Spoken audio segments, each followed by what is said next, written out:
I was just another ordinary guy living in a small, almost forgotten town on the west coast of Canada.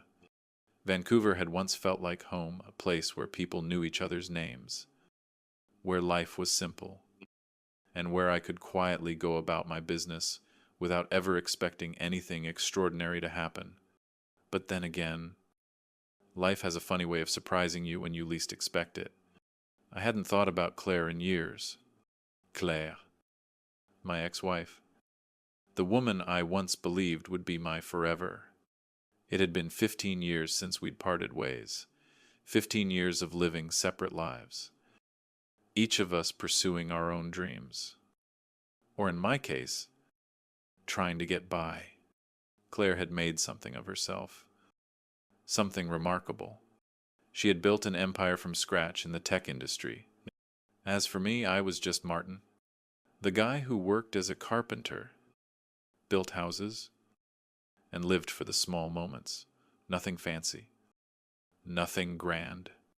But then came the call that shook me to my core. I was sitting in my kitchen one rainy Wednesday morning, sipping my black coffee, the kind that had become my daily ritual. Me fingers, still covered in dust from the morning's work, gripped the chipped mug that had somehow survived 1,000 drops.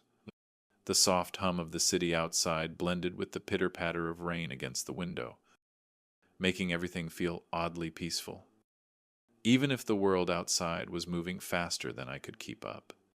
Then, the phone rang. At first, I thought it was just another telemarketer. The world had gotten so used to those calls, and I had learned long ago to ignore them. But something in the tone of the voice on the other end of the line caught my attention. Mr. Martin Lawrence, a calm, professional voice asked. Yes, I replied, a bit taken aback by the formality of it all. Mr. Lawrence, this is Suzanne Richards, calling from Wright and Collins Legal Associates. I'm sorry to bother you, but I have some news regarding your ex-wife, Claire Lawrence. My heart skipped a beat. I'd heard the name Claire after all these years, but never in this context. I was about to ask what it was all about when she continued. I regret to inform you that Claire passed away in a car accident last week. The funeral is scheduled for next Tuesday at St. Town, James Memorial, and we need to inform you that you have been named as a beneficiary in her will. The words were like a punch to the gut. I felt the air rush out of my lungs. Claire gone. It didn't seem real. Excuse me. Could you repeat that? I managed to say, though the words barely escaped my lips. Claire Lawrence, your ex-wife, passed away last Tuesday evening, Suzanne repeated, more softly this time, as if she understood the gravity of what she was saying. And she has left you as a beneficiary in her will. There are some matters regarding her estate that require your presence, and we'd appreciate it if you could join us for the reading of the will. It's scheduled for Wednesday. Following the service, I felt a wave of confusion, disbelief, and something else, something like regret washing over me.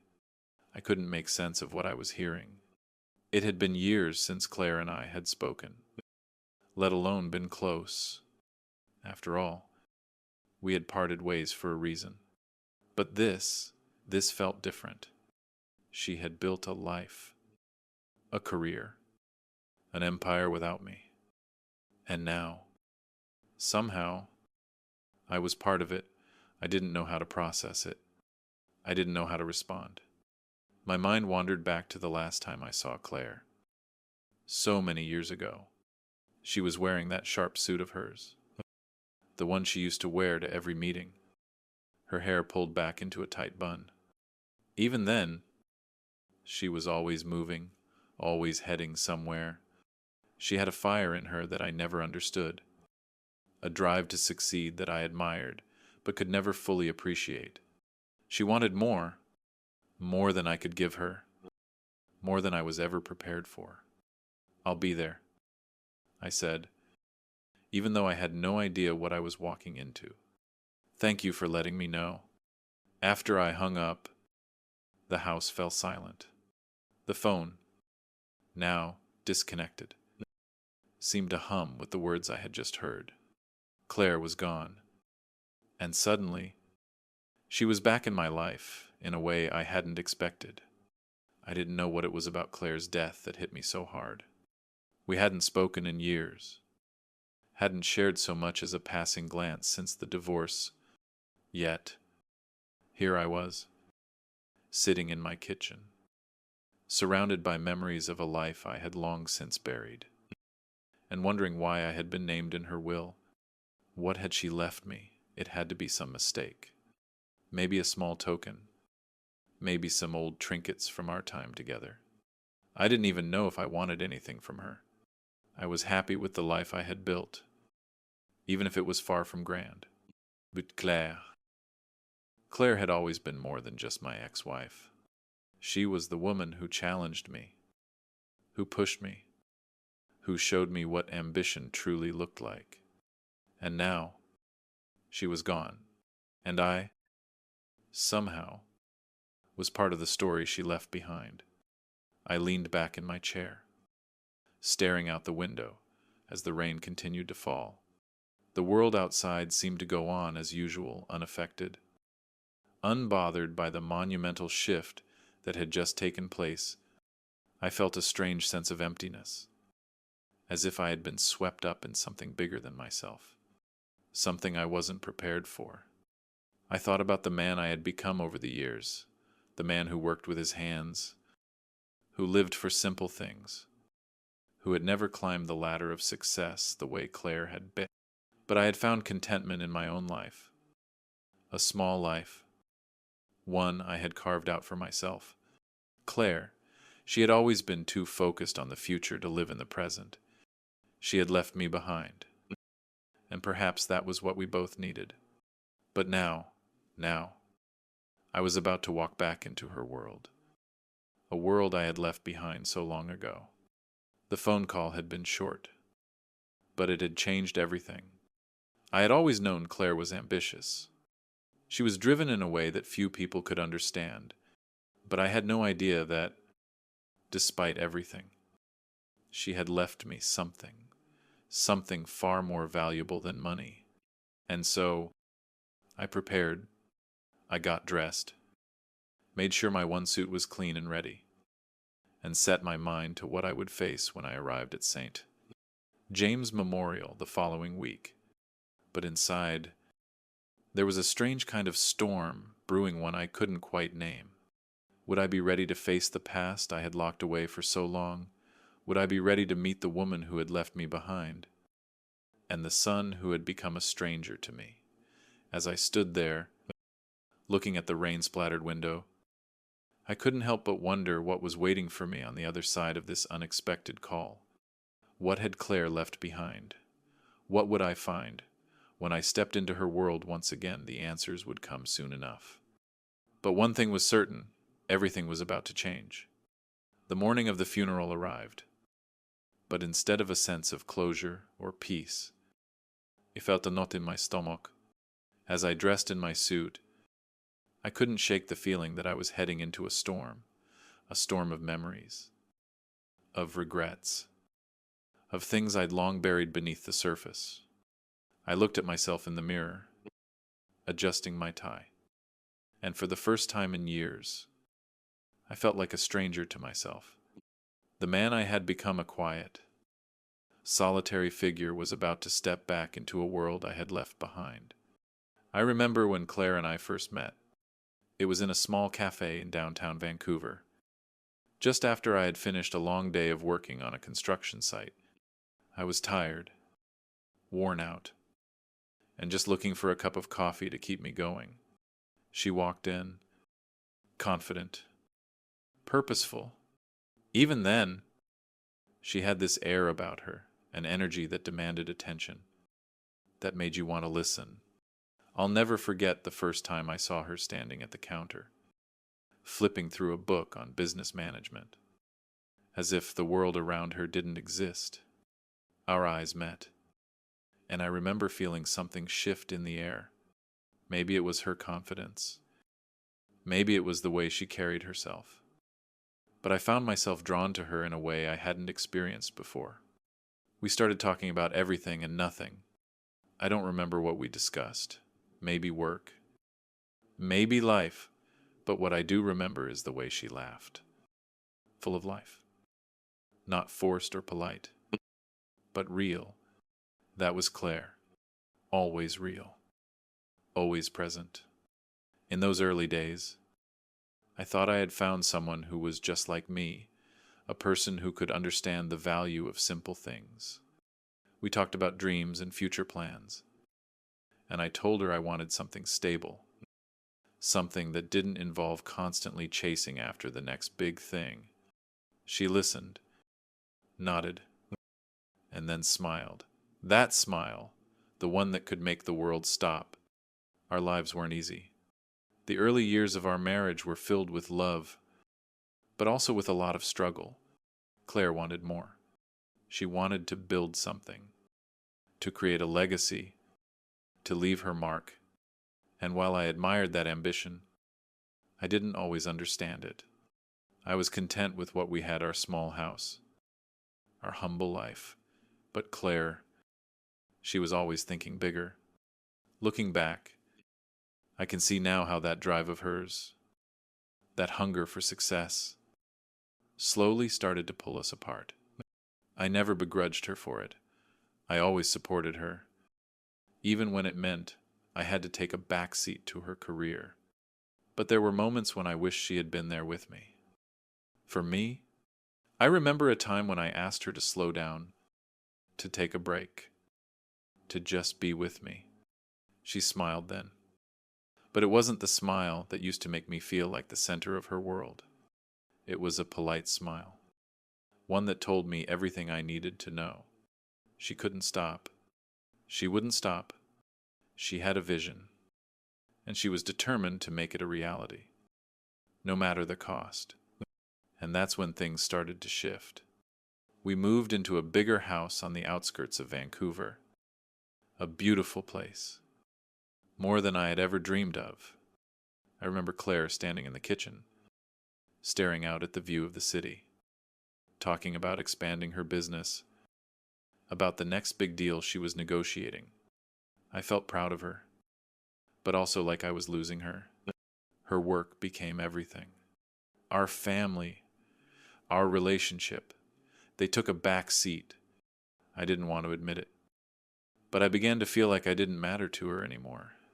The late nights at the office, the constant meetings, the calls from clients at all hours of the day, it all became too much for me to handle. I found myself retreating into the background, letting her do her thing while I took care of the house and the day-to-day stuff. And Ethan, our son, he was caught in the middle of it all, learning how to navigate a world of business, dinners and corporate events, instead of playing outside with his friends. I remember the first time Ethan asked me, "Why isn't Mom around for this?" He was just 8 at the time, his big eyes full of confusion. I told him that she was working hard to make sure we had everything we needed. But as the years went on, that excuse didn't seem to hold up anymore. Claire wasn't just working hard. She was disappearing into her work, and I couldn't figure out how to bring her back. I should have said something sooner. I should have fought harder. But the years slipped by, and before I knew it, we were just two people living parallel lives. I kept my head down, focused on the small things, while Claire soared higher and higher into a world I couldn't reach. And then, just like that, she was gone. The news of her death hit me harder than I expected. I hadn't realized how much I still carried her in my heart until that moment. The life we had built together, the dreams we had shared, they all came rushing back in a wave of grief. I sat at the kitchen table, staring at the phone in my hand, unable to process what had just happened. How could she be gone? How could someone who had been so full of life, so full of ambition, suddenly disappear? And why? After all these years, had she left me something so big that it felt like a dream? The reading of the will was scheduled for the following week, and I found myself dreading it. What could I possibly be walking into? What had Claire left for me? After everything that had happened, I arrived at the memorial service with a heaviness in my chest. The chapel was beautiful, grand, in stark contrast to the small, modest life I had known. I felt out of place as I walked in, my eyes scanning the room for any familiar faces. But there were none. Claire had built a world that didn't include me. But here I was, for a part of it again, whether I liked it or not. The service was everything I had expected, full of business associates, people who had known Claire in her prime, people who admired her from afar. There were no tears, no emotional outbursts, just polite nods and quiet conversations. It was clear that, in the end, Claire had built something much bigger than any of us. And then, after the service, it was time for the reading of the will. I sat in the back of the office, feeling like an intruder in a world that had never been mine.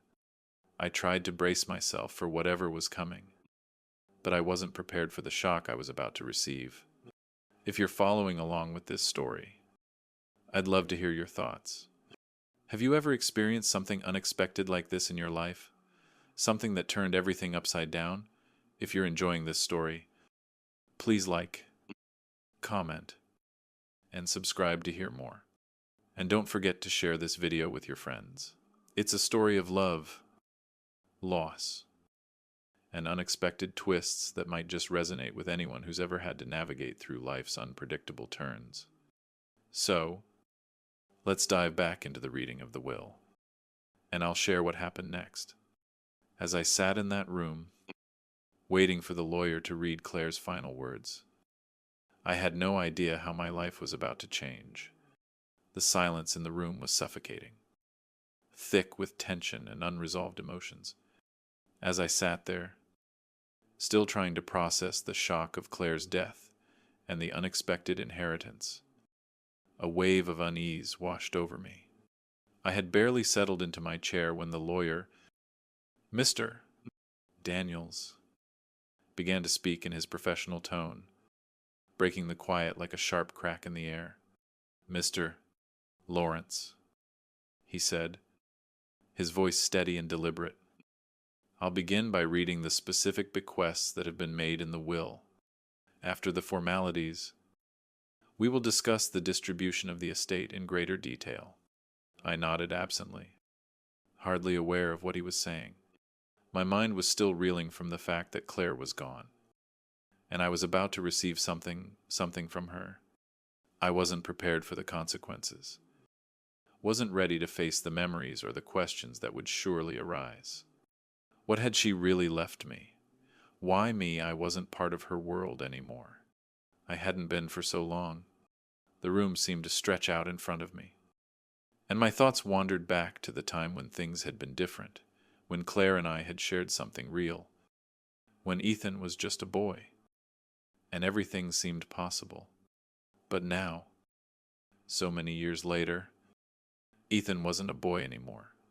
He was a man, standing at the crossroads of his own success and failure, torn between what he thought he deserved and what Claire had truly left behind.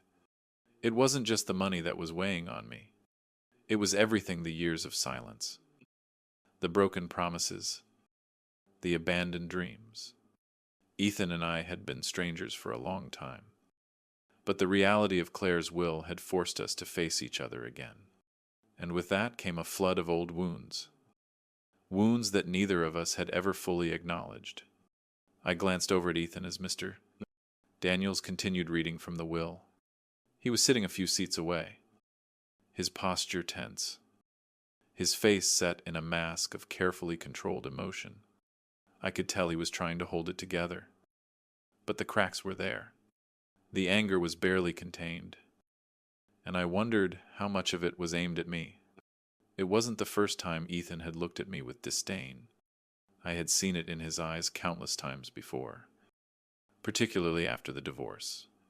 He had always been so wrapped up in his mother's world, in her business and her ambitions, that he had never truly understood who I was or what I stood for. To him, I was the man who had failed his mother, the man who had failed them both. He had been too young to understand what had really happened between Claire and me.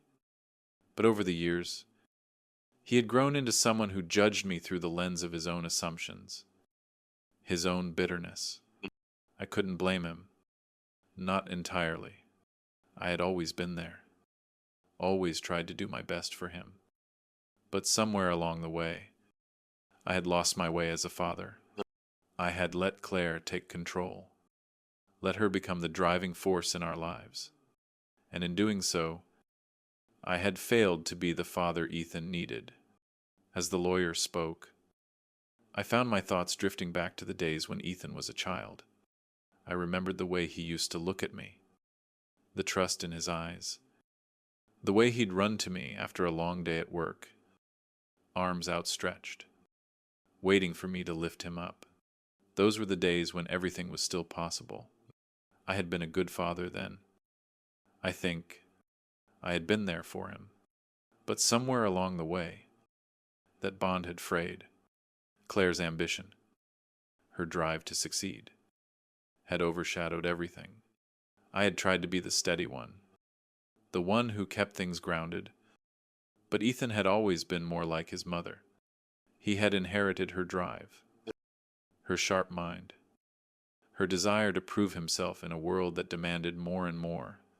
But in doing so, he had grown distant from me, from the man I was, and from the simple life I had always believed in.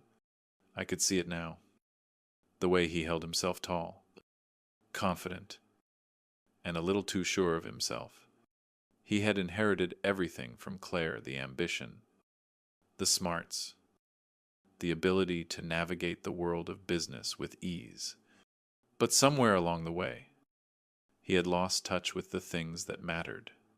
I watched as Ethan's eyes flicked toward me, a brief moment of recognition flashing in them before he quickly looked away.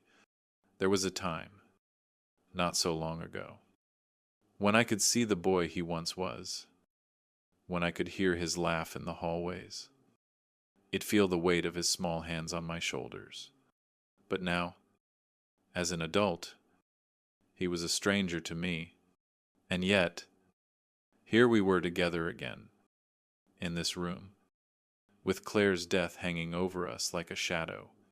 I wondered what he thought of me now. Did he still see me as the man who had failed him? Who had failed his mother? Did he blame me for the way things turned out? Mr. Lawrence. Mr. Daniel's voice cut through my thoughts. The will specifies that your ex-wife, Claire, has left you a significant portion of her estate. This includes controlling shares in her company, a substantial financial legacy, and real estate assets. You are named as the primary beneficiary in the will. The words hung in the air, heavy with implications. Ethan's head snapped up, his eyes wide, his face a mask of disbelief. I saw the flash of emotion in his eyes, a mixture of anger and confusion. And for a moment, I wondered if he would say something. But he didn't. He just sat there, silent, his jaw clenched, as if he was fighting to hold back the storm that was brewing inside of him. I could feel his resentment. I knew it was there. He had been raised to believe that everything Claire built was for him, that he was the heir to her empire. And now, he was being forced to share it with me, the man who had walked away, the man who had never understood her world. You're probably wondering why Claire left you this. Mr. Daniels continued, breaking the tension in the room. And it's clear from her instructions that she wanted to give you a chance, perhaps a chance to reconcile with the life she built, and with the person you once were in her life. A chance. The word hit me like a wave. crashing over me, filling my lungs with something I couldn't quite breathe. Claire had always believed in second chances. Hadn't she? Even after everything that had happened between us. She still thought there was something worth salvaging. Ethan shifted in his seat, his gaze flickering between me and the lawyer. As if trying to make sense of the words he had just heard, I could see the questions forming in his mind, the anger rising up from deep within him. But there was something else there, something I couldn't quite place. Fear. Perhaps fear of losing everything. Fear of losing the world his mother had built for him. Why? Ethan's voice was quiet, but the anger in it was unmistakable. Why would she leave this to you? His words cut through me like a blade. It was a question I had asked myself countless times since the lawyer's call. Why me? Why after everything? But the truth was, I didn't have an answer. Claire had never explained it to me, never gave me any indication that she still saw something in me worth giving. But perhaps, in her final moments, she saw something I had missed. I don't know, I said softly, meeting Ethan's gaze for the first time in years. I honestly don't know, but maybe she saw something in me that I didn't see in myself. The room fell silent again, the weight of my words hanging in the air like a dense fog. Ethan didn't respond. Instead, he turned his gaze toward the window, as if he were trying to find an answer in the rain-soaked city outside. The silence between us stretched out, but I couldn't bring myself to speak again. I didn't know what to say. How could I explain that? Despite everything, I wasn't here to take something from him. How could I make him understand that I had never wanted any of this? And yet, here I was, sitting in the same room with him, my son, the person I had once hoped to understand, and the person who now saw me as an obstacle in his way. I knew it wasn't going to be easy. It never was. But Claire had left us both something. She had left us a chance to rebuild, a chance to reconcile, and, perhaps, and a chance to find the father and son we had once been. And as I sat there, staring across the room at the man my son had become, I realized that maybe, just maybe, Claire had given me the opportunity to prove that I was more than the man she had left behind. Maybe it was time to stop being the man I had become and start being the man I was meant to be.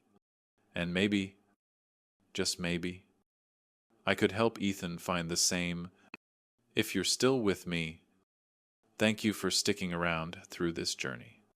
I know it's a lot to digest, family, legacy, forgiveness. It's something we all have to come to terms with, whether we like it or not. If you're enjoying this story, please like, comment, and subscribe to stay updated. Share this video with others who might need to hear about second chances, about forgiveness, or just about life's unexpected twists. Let me know what you think in the comments below. I'd love to hear your thoughts on what happened here, and how you would handle this situation if you were in my shoes. The room was heavy with anticipation, the silence almost suffocating. Ethan and I sat there, the weight of Claire's death pressing on us from all sides, the reality of her absence settling in like an uninvited guest. The lawyer, Mr. Daniels, had just finished reading the portions of the will that spoke of assets and financial bequests of the estate Claire had built with such determination. And yet, it wasn't the property, nor the money, that was weighing on my mind now. It was the words that followed. It was the fact that Claire had left me something so much more valuable than what I had ever expected, something I wasn't prepared to receive. As Ethan sat across from me, his face pale, his fists clenched at his sides, I could feel the storm that was brewing inside him. The storm that had started the moment he heard his mother's name spoken with such finality in that sterile, indifferent tone. But even more than the anger, more than the resentment in his eyes. I saw the fear of losing everything, fear of a life he thought was already his, a life built on the legacy of his mother's success. The silence stretched between us, thick and uncomfortable. I had expected anger. I had expected a lot of things. But I had never expected to be in this position, sitting in this room, hearing the words of the will, knowing that what Claire had left behind was a gift that came with expectations, expectations that neither of us were prepared to face. Mr. Lawrence. Mr. Daniels said, breaking the silence as he adjusted his glasses and looked at the papers before him. The remainder of Claire's estate includes the company she built, her real estate investment, and her intellectual property. But what's most significant, and the reason we're here today, is the controlling stake in Flores Tech Solutions. I could see the shock flicker across Ethan's face. His mother had built that company from the ground up. She had poured her heart and soul into it, sacrificing everything, her time, her energy, her relationships, just to see it thrive. It had been her greatest achievement, her pride and joy. And yet, now, that company wasn't just her legacy. It was mine too. Claire's will specifies. Mr. Daniels continued, his voice steady and professional, that you, Martin Lawrence, are to inherit 50% of the company's shares. In addition, you have been named the new CEO and chairman of the board, with full control over the company's future direction. This is effective immediately, pending the formalities of the will's execution. I could hardly breathe. My heart was pounding in my chest as the weight of those words hit me. I tried to keep my face neutral, to suppress the shock that was bubbling up inside me. But how could I not be shocked? I was just a carpenter, a simple man who had spent his life working with his hands, building homes, not businesses. How could I possibly be in charge of a multi-million-dollar tech empire? Ethan's reaction was immediate. His chair scraped loudly against the floor as he stood up abruptly, his eyes wide with disbelief. You've got to be kidding me, he said, his voice shaking with fury. This is ridiculous. You can't, he stopped, shaking his head as if trying to make sense of what he had just heard. Calm down, Ethan, I said, my voice low and controlled, though my own thoughts were in disarray. I could feel the tension rising between us, like a tangible force, and I knew this was the moment when everything could fall apart. I don't know what to say. Either, but I didn't ask for this. I'm not the one who made this decision. Ethan's eyes were blazing, but there was something else there too. Hurt, disappointment, as if he were seeing me for the first time in years, not as the man who had been absent from his life, but as the man who had somehow stolen his inheritance, his future. You don't get it, do you? Ethan spat, his words coming out in a rush. This isn't about money. This is about the company. This is everything. It's everything she worked for. And you, he pointed at me, his finger trembling with emotion. You just walk in here, and you get it all. You get everything. And I'm left with scraps. His words stung more than I cared to admit. I had always known that Ethan saw me as the man who couldn't keep up with his mother's world, the man who had never been able to measure up, but I hadn't expected this kind of anger, this kind of raw bitterness. I didn't ask for this, I said again, my voice quieter this time, as if trying to make him understand. You think I wanted this responsibility? You think I want to run a company I know nothing about? I'm just trying to honor what Claire left behind. And I'm here because she thought. I stopped myself, realizing the words weren't coming out right. She thought I could do this. She believed in me. Ethan, believe in you, Ethan's voice cracked. his chest heaving with emotion. She was gone before I even had a chance to prove myself. Before I had a chance to be what she always wanted me to be. And now you're telling me that I have to just step aside and let you take over. After everything, after all these years, I stood up, taking a step toward him, trying to bridge the gap that had grown between us over the years.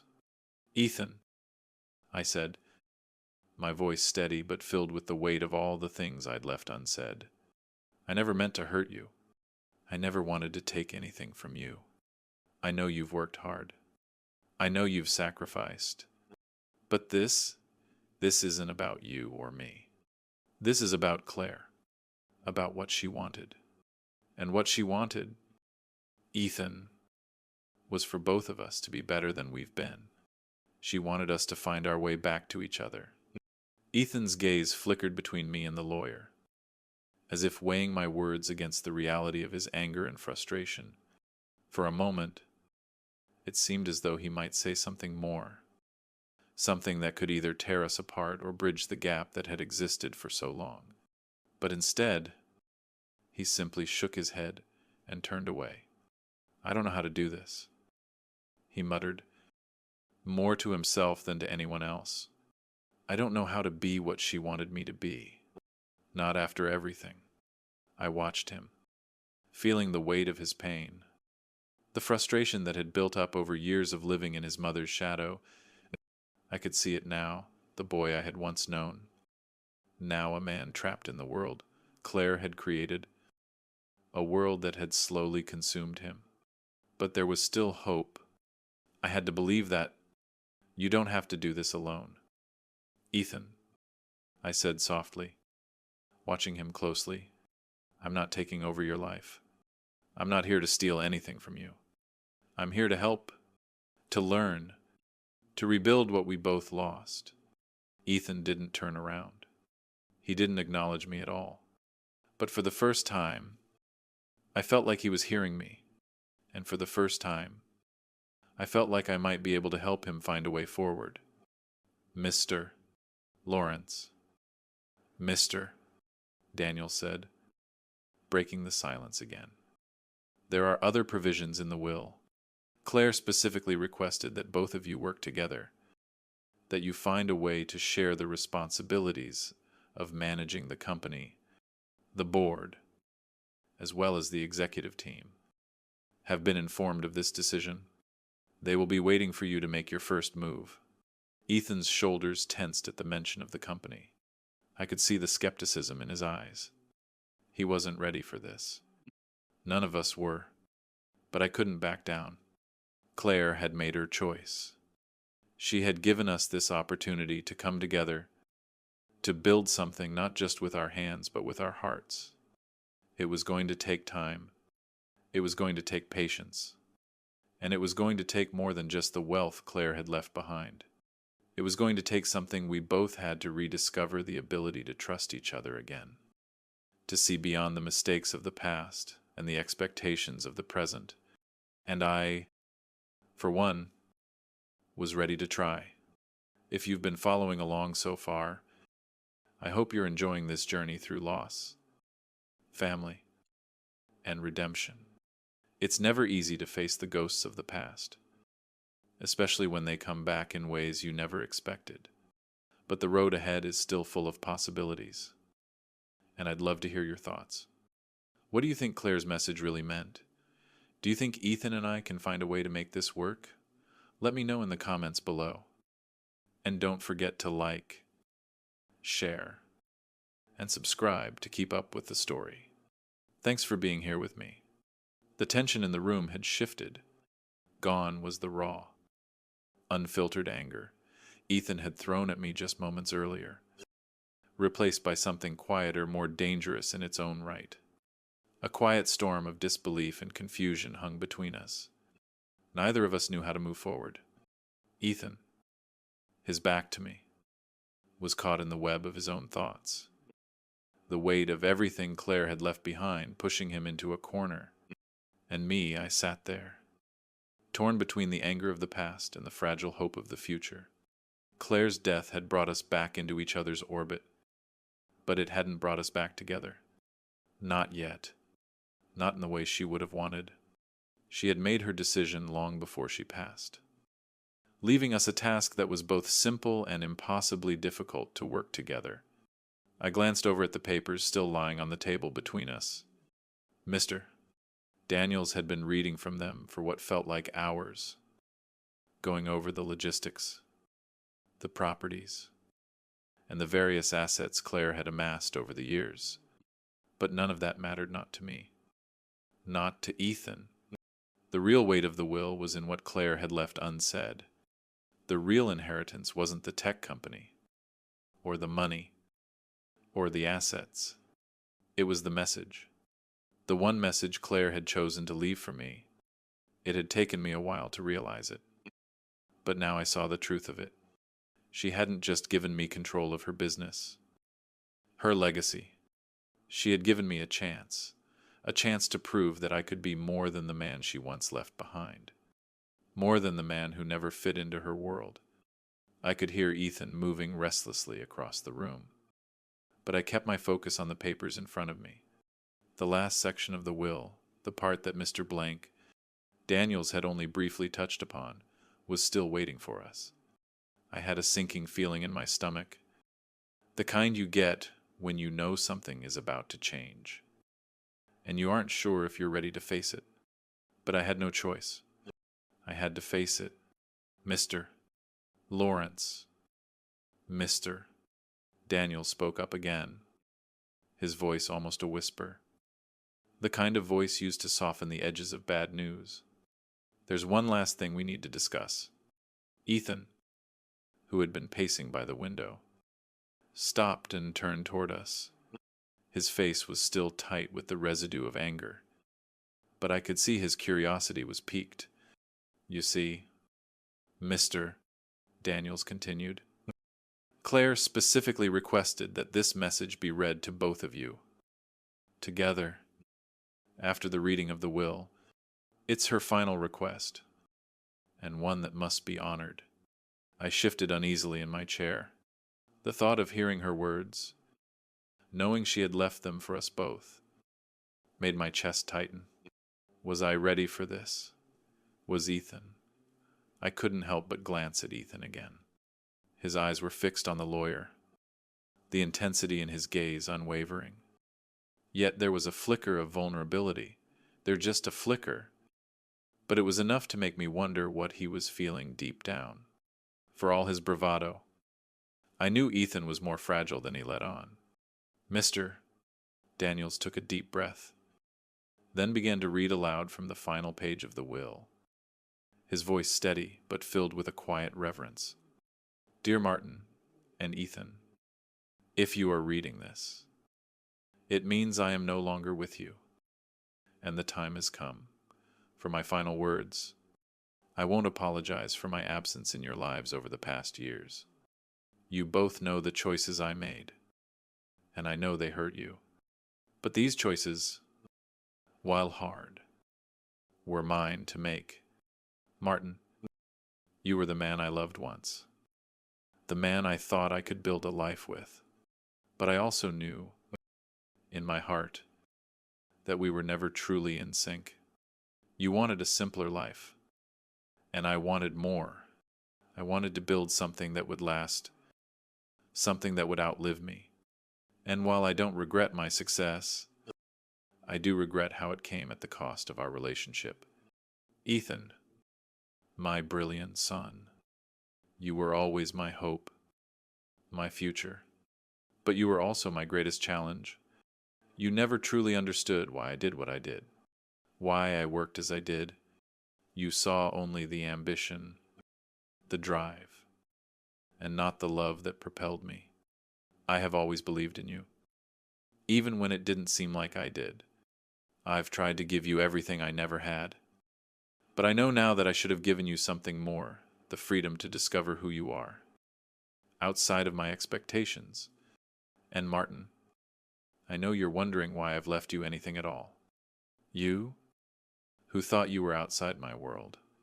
But the truth is, I always believed in you, even after we parted. I never stopped caring about you. You were always the steady one, the one who could see through the fog of ambition to what really mattered. This is my final gift to you both, an opportunity to rebuild, to find what matters, and to make it count. Use this wealth, this power, not to take, but to give, and most importantly, use it to heal. Heal your relationship with each other. Heal the wounds that have festered for far too long, and build something better, something real.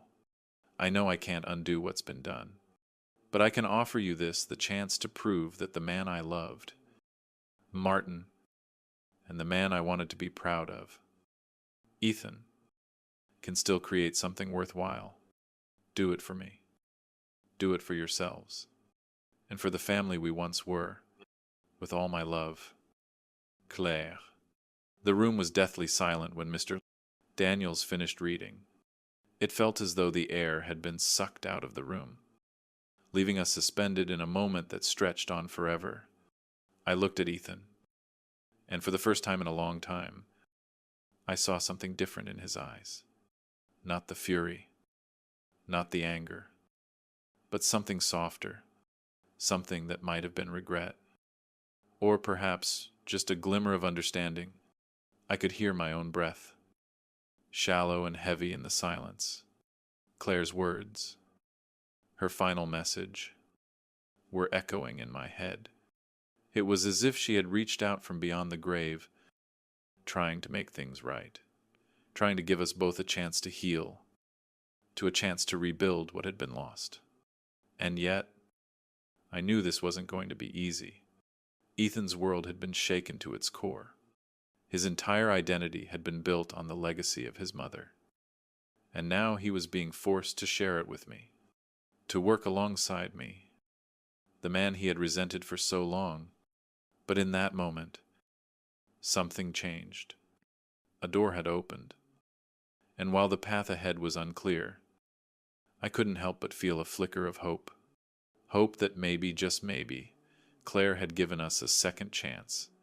A chance to become the men she had always hoped we could be. "Do you get it now?" I asked Ethan. My voice, quiet but firm. "Do you understand why she left this to us?" Ethan didn't answer right away. He stood there, his hands trembling slightly, his face unreadable.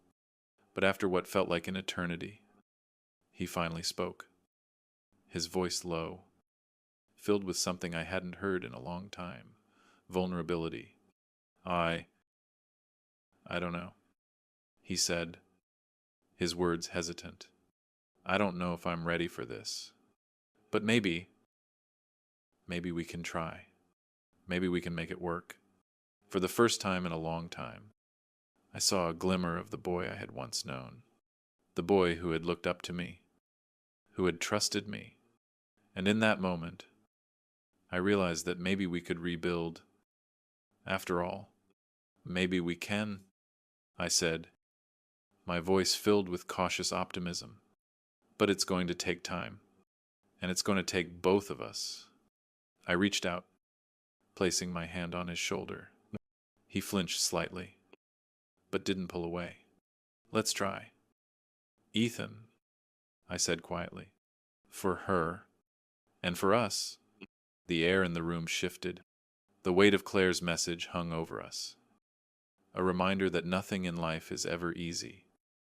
But sometimes, the most unexpected things, like a final message from the past, can change everything. It had been a week since the will reading, and I had to admit, the air in the office had shifted. Ethan and I hadn't spoken much since that day. Our conversation was brief. A quiet acknowledgement that we were both trying to process what had happened, what Claire had left behind, and what it all meant for the future. It wasn't easy. Nothing about this situation would ever be easy. But that final message from Claire, her last request, lingered in my mind, offering a sliver of hope that maybe, just maybe, there was a way forward. I sat in my apartment, looking over the papers, Mr. Daniels had given me the inheritance, the company, the assets. They were overwhelming. The sheer scope of it all felt like a weight on my shoulders, a responsibility I wasn't sure I was ready for. But Claire had left me in charge. She had entrusted me with this. I couldn't help but think of the life I had known before. I was a simple man content with my small world, my work, my routine. But now, everything had changed. Claire was gone, and with her gone, I was left to navigate a world that was beyond my understanding, a world that had been her domain, a world where Ethan had thrived. But the more I thought about it, the more I realized that Claire had given us both a chance. Not just the chance to take over her business, but the chance to rebuild the relationship that had frayed so many years ago. It wasn't just about money. It wasn't about power or control. It was about something deeper, something that neither Ethan nor I had fully realized we had lost until now. I picked up the phone and dialed Ethan's number. It rang once, then twice. I almost hung up. Maybe it wasn't the right time. Maybe he wasn't ready. But then, on the third ring, he answered. "Hello?" Ethan's voice was tight, guarded. "It's me," I said softly, trying to keep my voice calm. "I've been thinking about what Claire said, about the company, about us. I think it's time we talked." There was a long pause. I could almost hear him weighing his options, deciding whether or not to engage. I knew how hard this was for him. For years, Claire's expectations had shaped him, molded him into the man he had become. And now, everything was different. The foundation of his world had been shaken. His mother's legacy was no longer just his. It was ours. "I don't know what to say," Ethan finally replied, his voice a mix of frustration and confusion. "I don't know what any of this means. All I've ever known is her company, her empire, and now you're telling me that we have to share it, that I have to share it with you," I sighed, feeling the familiar weight of regret settle in my chest. Ethan had every right to feel the way he did. For so many years, he had been raised to believe that everything Claire had built was for him. He had grown up in the shadow of her ambition, her success, and now, in an instant, that world was crumbling around him. "I'm not here to take anything from you, Ethan," I said, trying to steady my voice. "I know this isn't easy. Hell, it's not easy for me either. But Claire gave us a chance. She believed we could work together. She believed we could do this. And maybe, just maybe, we can. But we have to try." There was another long pause. And for a moment, I thought he was going to hang up. But then, in a cat voice, he spoke again. "I don't know if I can do this," Ethan said. "I don't know if I can trust you. After everything that's happened, everything that's been said, I don't know if I can believe that you're here to help." His words cut deep. I had failed him. No doubt about it. I had failed as a father, as a husband, as a man who was supposed to be there for him. And now, I was asking him to trust me when I hadn't earned it. But I couldn't give up. Not now. Not when Claire had given us both this opportunity. "I get it," I said, my voice steady. "I know I haven't been the father you needed. I know I've let you down. But Claire, she left us this chance to build something, and I won't let her sacrifice be in vain. I'll do whatever it takes to make this work. But I need you to try." Two. There was a shift in the silence on the other end of the line. A subtle change in the air that made me think, just for a moment, that Ethan might be considering it. That, despite everything, he was open to the possibility. I don't know, he said finally, his voice softer now. But I'll think about it. I'll think about what you said. I hung up the phone, feeling the weight of the conversation linger in the air. It wasn't a resolution. Not by any means. But it was a start. Ethan had agreed to think about it. And that, for now, was enough. The next few days were a blur. I spent my time reading over Claire's business plans, trying to make sense of the tech empire she had built.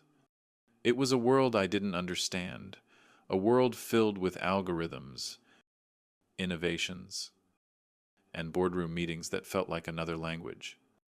But it was Claire's world, and, whether I liked it or not, it was now my responsibility. But as I sat in the office, going through the reports and meeting with the executives Claire had left behind, I realized something. This wasn't just about managing her company. It was about honoring her legacy, about doing what she had always wanted, building something that would outlast her, something that would make a difference in the world. And that was where Ethan came in. He knew the company. He understood the business. He had grown up with it. He was the one who could help guide it into the future. But he had to see that. He had to understand that. Despite everything that had happened, we were stronger together. A few days later, I received a text from Ethan. It was simple. Just 2 words. Let's talk. We met at a cafe in downtown Vancouver. The same place Claire and I had met years ago. It felt strange. Almost like we were trying to find some kind of connection in a place that held so many memories of the past. We sat down across from each other, neither of us knowing what to say at first. The tension was still there, thick and uncomfortable. But there was something else. Too. A glimmer of hope. However small. I've been thinking, Ethan said, his voice low, about what you said. About the company. About us. I nodded, trying to keep my expression neutral. I didn't know where this conversation was going, but I knew it was important. I'm not saying I'm ready to work with you. Ethan continued, but I'm willing to try. For Claire. For what she wanted. My heart lifted in my chest. It wasn't the grand reconciliation I had hoped for. But it was a start. Ethan was willing to meet me halfway. And that, for now, was enough. Thank you, I said, my voice thick with emotion. I know this isn't easy, but we'll make it work. Together, as we sat there, talking about the future, I realized that Claire's final gift wasn't just the company, or the money, or the legacy she had left behind. Her gift was the chance to rebuild, to heal, to forge a new path. Not just as father and son, but as partners. It wasn't going to be easy. It wasn't going to be perfect. But, for the first time in a long time, I believed that we could do this. Together, I hope you're still with me, following this journey of family, legacy, and second chances. What do you think? Do you believe that Martin and Ethan can truly rebuild their relationship in Claire's company? Or is it too late for them? I'd love to hear your thoughts. Let me know in the comments below. Don't forget to like, share, and subscribe for more updates. This journey is just beginning, and I can't wait to continue it with you. It had been a month since Ethan and I had first agreed to try. A month since we had both taken the first tentative steps toward rebuilding what had been broken for so long. We had met with the board of directors at Flores Tech Solutions, had reviewed the financials, and had begun discussing the future of the company Claire's legacy.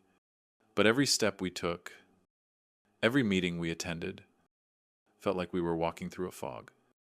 Neither of us was fully comfortable in this new world we had been thrust into. And yet, we were determined to make it work. At least, that's what I kept telling myself.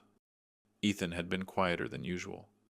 He seemed to be wrestling with something, some internal battle, that I couldn't quite understand. He'd agreed to work together, to try and make the business a success. But it was clear to me that he was still struggling. He was still angry. Angry at me. Angry at Claire for leaving him behind. Angry at the world for the way it had turned out. I didn't blame him. I had been there myself. Anger had been a constant companion in my life after the divorce. After the years of feeling like I was no longer part of Claire's world. But now, as I sat in the office of the company Claire had built, I began to understand something. This wasn't just about the business, about the company Claire had left behind. This was about redemption, our redemption, our chance to fix the past, to make something meaningful out of the years we had wasted, for Claire. And for us, the company was doing well. Despite the upheaval, the executives had rallied behind us, and the employees seemed to be cautiously optimistic about the direction we were taking. Ethan, for all his reservations, that was brilliant when it came to the business side of things. He understood the tech world in a way that I never could. He had grown up in it, lived and breathed it from the very beginning. And yet, there was something I could offer that he didn't seem to grasp. I'd always known how to build things, how to make them last. That's what this company needed. Someone who could take the brilliant ideas Ethan had and make them real. Make them solid. Make them stand the test of time. We were in the middle of a meeting when I saw it, the look in Ethan's eyes. It was the same look I had seen years ago, when he had been a kid, struggling to find his place in the world. I had tried to help him then, but I had failed. Now, I could see that the same struggle was still there, only it had taken a different form. It wasn't just about the company anymore. It was about him. It was about us. The board meeting had just ended, and the room was beginning to empty out. Ethan stayed behind, staring at the papers in front of him, his hands gripping the edge of the table as if he were trying to hold himself together. I approached him slowly, unsure of what to say, but knowing that this moment couldn't be avoided any longer. "Ethan," I said, my voice gentle but firm. "We need to talk." He didn't look up at first. His eyes were focused on the papers in front of him, as if the numbers and graphs held all the answers. But after a moment, he raised his gaze, and I saw the exhaustion in his eyes. It was more than just physical. It was the weight of everything he had carried for so long, his mother's legacy, his own expectations, the anger he had buried deep inside. "I don't know how to do this," Ethan said, his voice barely above a whisper. "I don't know how to make this work. I don't know if I can trust myself. Let alone you." I felt the weight of his words settle over me, and for a moment, I was back in that place of helplessness I had known so many years ago. The place where I couldn't fix things, no matter how hard I tried. But now, I knew better. I knew that I couldn't fix this by myself. We had to fix it together. "I get it," I said, sitting down beside him. "I do. But we don't have to do this alone. You don't have to do this alone." Ethan didn't say anything for a long time. His eyes flickered back to the papers on the table, but I could see the frustration in his expression. He was struggling to hold on to something that had always been a part of him, something that had defined him for so long. But it wasn't just about the company. It was about the person he had become, and the person he was still trying to figure out. "I don't want to fail," he said, his voice thick with emotion. "I don't want to be the one who messes everything up. I don't want to disappoint her. I don't want to disappoint you." I placed a hand on his shoulder, and for the first time in years, I felt like I was reaching him, really reaching him. "You're not going to fail, Ethan," I said, "and you're not going to disappoint anyone. You don't have to carry this burden alone anymore. We're in this together. We'll figure it out. He looked at me then, his eyes searching mine, as if trying to gauge the sincerity of my words. For a moment, the world outside the office faded away, and all that mattered was the two of us, father and son. Finally standing on the same side, I don't know if I can trust you, Ethan said quietly, but I'm willing to try. For her, for what she wanted, for us. It wasn't the resolution I had hoped for, but it was enough. Enough to start rebuilding. Enough to take the first step towards something better. We'll take it one step at a time. I said, one decision at a time. Together, the room fell silent again. But this time, it was different. The silence wasn't filled with resentment or anger. It was filled with possibility. It was the kind of silence that comes before something changes, before something new is built. Ethan stood up, taking a deep breath as if he were preparing himself for what lay ahead. He looked at me one last time, his eyes softening. And for the first time in a long while, I saw a flicker of hope in them. Okay, he said, nodding. Let's do this. The next few weeks were a whirlwind. Ethan and I worked side by side, day in and day out, navigating the complex world of business decisions, shareholder meetings, and product launches. It wasn't easy. Every day brought new challenges, new hurdles we had to overcome. But for the first time in a long time, I felt like we were moving in the right direction. We were making progress not just with the company, but with our relationship. We spent late nights at the office, talking about Claire, about the company, and about what we wanted our future to look like.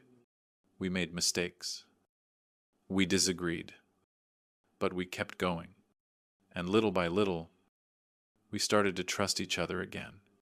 I watched Ethan closely, seeing the man he had become still sharp, still ambitious, but with a new understanding of what truly mattered. He had always been so focused on the future, on what he could achieve. But now, I saw him starting to realize that the journey wasn't just about success. It was about the people you brought with you along the way. And as for me, I began to realize that I wasn't just here to manage the company. I was here to make sure that it became something Claire would have been proud of. Something that lasted. Something that mattered. We were building something together, father and son. It wasn't perfect, but it was ours. And that was enough. If you're still following along, thank you for sticking with me through this journey. What do you think? Do you believe that Martin and Ethan can continue to build a future together, or will their differences always stand in the way? Let me know what you think in the comments below. And don't forget to like, share, and subscribe to stay updated on the next chapter of this story. Your thoughts mean a lot to me, and I can't wait to hear from you.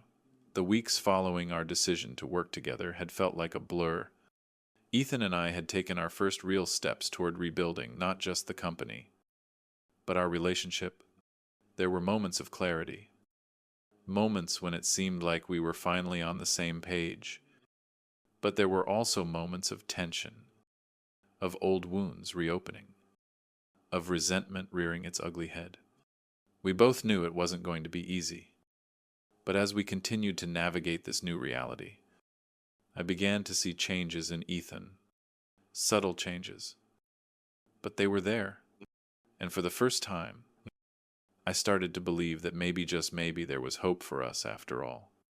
We had spent countless hours in meetings, hashing out the direction of the company, debating over budgets and strategies, making decisions that would affect not just our futures, but the futures of the people who depended on us.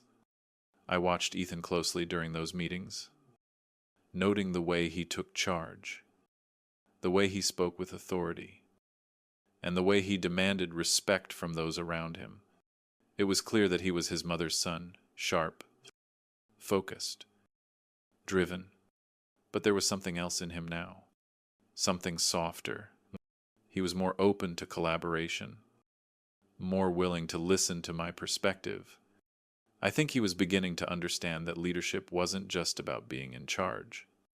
It was about listening, about working together, about building something that lasted not just for him, but for everyone involved.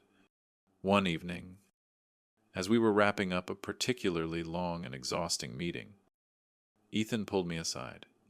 It was late. The office was nearly empty, and the city outside was bathed in the soft glow of streetlights.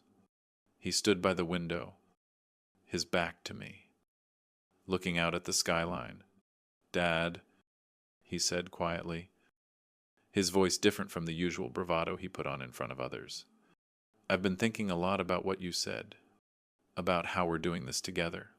And I think I finally get it." I was surprised by the shift in his tone, and for a moment, I wasn't sure how to respond. It wasn't the usual defensiveness or anger that I had become so accustomed to. There was vulnerability there, a rawness that I hadn't seen in him for years. "I'm listening," I said, stepping closer. "I was so focused on the company," he continued, his voice distant, "on living up to Mom's legacy. I thought I had to prove something. Prove that I could take over, that I could be the one to keep it going. But all this time, I didn't realize I'd been trying to fill a space that wasn't mine to fill." I stood there, listening to him, trying to make sense of his words. Ethan had always been so driven, so focused on success. But now, he was admitting something I had never expected to hear, that he was struggling with the weight of it all. I didn't know what I was doing. "Dad," Ethan said, turning to face me. "I thought I had to keep pushing, keep fighting. But I've lost sight of what really matters. And I've lost sight of you." His words hit me harder than I expected. There it was, the acknowledgement of everything that had gone wrong between us. Everything that had been left unsaid for so long. I could feel the walls that had existed between us slowly begin to crumble. I was angry, he continued, looking down at the floor. "I was angry at you for leaving. Angry at Mom for not being around. Angry at myself for not being enough. But I've been so focused on trying to fix things that I never stopped to think about what was really broken." I let his words sink in. The anger, the frustration, the bitterness, it all made sense now. Ethan had been carrying it all for so long, trying to do everything on his own, trying to live up to expectations that had been set for him long before he had a chance to figure out who he was. "You don't have to fix everything alone," I said gently, my voice steady. "You never have to do that. Not anymore." Ethan met my gaze, and for the first time, I saw something in his eyes that I hadn't seen in years, a flicker of hope. "I'm sorry, Dad," he said, his voice quiet but sincere. "I should have seen this sooner. I should have seen that you were trying to be there for me, even when I didn't deserve it." The weight of his apology hung in the air, and for a moment, I didn't know what to say. I had spent so many years regretting what I hadn't done, regretting the way I had failed him. But now, in this moment, I realized something: the past didn't define us anymore. The choices we made in the present were the ones that mattered. "It's okay," I said, my voice thick with emotion. "It's never too late. We have time now. We have the chance to make it right." The room was quiet for a long moment.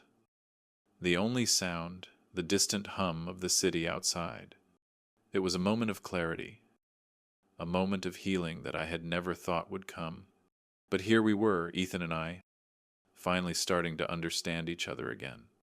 And just as I thought I had processed everything, Ethan spoke again, his voice softer this time. "Do you think we can do this?" he asked, his eyes searching mine for some kind of answer. Do you think we can make this company what Mom wanted it to be, what she believed it could be? I nodded slowly, my mind already racing ahead to the future. It wouldn't be easy. It never was. But for the first time, I felt ready to take on the responsibility, ready to guide Ethan, to help him find his own path, to show him that there was more to life than ambition and success. I know we can, I said firmly, my voice steady with conviction. Together, and in that moment, I realized that it wasn't just the company that we needed to rebuild, it was us, father and son, working side by side, building something that would last, something that mattered. The days that followed were filled with long meetings, endless phone calls, and plenty of challenges. But there was something different now. There was a sense of unity, of understanding, that hadn't been there before. Ethan and I were working together, not just as business partners, but as father and son. We started making decisions that would shape the company's future, decisions that weren't based on money, but on values. We focused on building a culture that was both innovative and compassionate. We took Claire's vision and expanded on it, making sure that we honored her legacy, but also carved our own path. It wasn't perfect. We had our disagreements, our setbacks, our moments of doubt, but through it all, we kept pushing forward, learning from our mistakes, and growing stronger as a team. One evening, after a particularly long day, we found ourselves sitting at the same cafe where Claire and I had first met. Ethan had insisted on going there. Despide my protests. It feels like a place where we can talk, without the pressure, he had said. And so, we sat there, sipping coffee, watching the world go by, talking about everything and nothing. I think we're getting there, Ethan said, breaking the silence. I smiled, leaning back in my chair. Getting where? Closer, he said simply. Closer to being what we're supposed to be. As a team, as a family, I couldn't have said it better myself. We were getting there. Slowly, but surely. We were rebuilding not just the company, but the bond that had been lost for so many years. And for the first time in a long time, I felt a sense of peace. A sense that, no matter what the future held, we were ready for it. Together, the following months passed by in a blur, a whirlwind of late nights, board meetings, and business decisions that never seemed to end. Ethan and I were slowly finding our rhythm, slowly, but surely. The company was moving in the right direction. There were moments when it felt like we were finally becoming the team Claire had hoped we would be. But even as we built, there was always that underlying tension, the unspoken understanding that we were still walking on a fragile bridge, one that could crumble beneath us at any moment. The weight of Claire's legacy was never far from my mind. It was always there guiding us, demanding more from us than we were sometimes willing to give. But that was the nature of what she had built. It wasn't just a company. It was a symbol of ambition, of drive, of wanting to be remembered long after you were gone. And it wasn't something you could take lightly. Despite the progress we had made, I could sense that Ethan was still struggling with it all. He had taken on more responsibility in the company, working tirelessly alongside me. But I saw the exhaustion in his eyes. The pressure was mounting, and I wasn't sure he was ready for it. He was determined to prove himself, determined to live up to his mother's expectations. But I knew that sometimes expectations were more of a burden than a blessing. One evening, after another exhausting day of meetings, we found ourselves back at the same cafe where we had first started talking about this new chapter. The familiar hum of the city outside, the smell of coffee in the air, it felt like a safe place. A space where we could both just be. Ethan was unusually quiet as we sat down. He hadn't said much since the last big board meeting, where we had discussed the future of the company. I could see the weight of his thoughts written all over his face. He was thinking, wrestling with something inside of him. It wasn't just about the company anymore. It was about who he was becoming, and whether he could ever truly escape the shadow of his mother's legacy. "How are you holding up?" I asked, breaking the silence. Ethan sighed, running a hand through his hair. He looked tired, worn down in a way I hadn't seen before. "I don't know, Dad," he said, his voice low. "It's like everything I do, I'm doing it for her. For the company, for what she wanted me to be. But I don't know if it's who I want to be anymore. I don't know if I even know who I am without all of this hanging over me." I leaned forward, trying to meet his gaze. "Ethan, you don't have to do this for anyone but yourself. You don't have to live up to anyone else's expectations. Not mine, not Claire's, and not the company's. The choices you make now, they're yours, and you've already proven so much. You've done more than I ever imagined you would." He met my eyes then, his expression softening for the first time in weeks. "I don't know if I believe that," he said, his voice cracking slightly. "I don't know if I can just walk away from everything she built. It feels like I'm betraying her somehow, like I'm abandoning the legacy she left behind." I understood what he meant. I had felt the same way many times, this overwhelming sense of duty to honor Claire's memory, to carry on her vision. But I had also come to realize something that Ethan had yet to understand fully. Claire's legacy was never meant to be a weight around our necks. It was meant to be a gift. And gifts, if they're meant to last, have to evolve. They have to change. They have to adapt to the times, to the people who inherit them. "Ethan," I said, my voice steady. "Claire gave us a gift, but it was never meant to tie us down. It was meant to give us the freedom to create something new, something that reflects who we are now. You don't have to carry the burden of her expectations. You don't have to be anyone other than who you are." That's what she would have wanted. For a moment, Ethan just sat there, staring into his coffee, his thoughts seemingly miles away. I could see him processing everything I had said, weighing it in his mind, trying to find a way to let go of the past. It wasn't easy. Nothing worth doing ever was, but it was a small step forward. Finally, he looked up at me, his eyes filled with something I hadn't seen in them before, clarity. I think I'm ready," he said, his voice firmer now. "I think I'm ready to let go of the pressure, to let go of the expectations. It's time for me to stop trying to be someone I'm not." I smiled, feeling a weight lift off my own shoulders.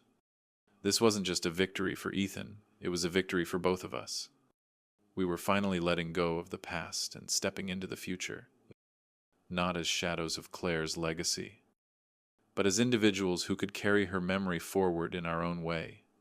"Good," I said, feeling a sense of relief wash over me. "I've always known you had it in you, but you have to do this for yourself.